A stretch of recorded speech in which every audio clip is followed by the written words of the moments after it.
एक दिन की बात है, एक सारस आसमान में उड़ रहा था। तभी उसकी नजर एक अंगूठी पर पड़ी। वो अंगूठी एक खरगोश की थी जिसकी उसी दिन शादी थी। खरगोश अपनी बिल में गया और अंगूठी बाहर ही रह गई। सारस ने बिना पूछे अंगूठी पहनने की सोची और जल्दी से पहन ली।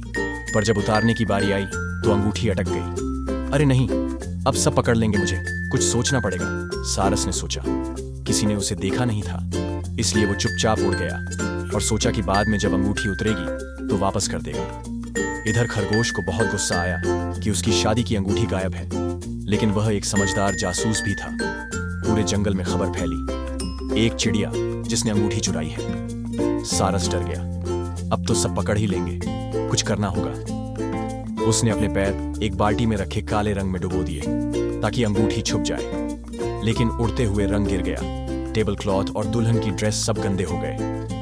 खरगोश और भी नाराज हो गया और सबको बोला, अब ढूंढो एक काली टांगों वाली चिड़िया। सारस ने फिर सोचा, अब क्या करूं?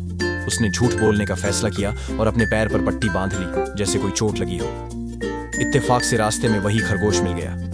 खरगोश को सारस पर दया आ गई और बोला, मैं तुम्हें अस्पताल ले चलता हूं। अब सारस और परेशान, अगर एक्सरे किया तो अंगूठी दिख जाएगी। अस्पताल के रास्ते में सारस ने कहा, मैं घर से कुछ ले आती हूं। घर जाकर उसने पैरों पर सीसा बांधा ताकि अंगूठी एक्सरे में ना दिखे, और फिर पट्टियां इतनी कस के चिपकाई कि कोई खोल ही न सके। लेकिन जैसे ही उड़ने की कोशिश की, शीशे के वजन से वो धड़ाम से नीचे गिर पड़ी और सीधा जा गिरी बेचारे खरगोश पर। अब तो हो गया बवाल। एम्बुलेंस, पुलिस, डॉक्टर, पूरा जंगल आ गया।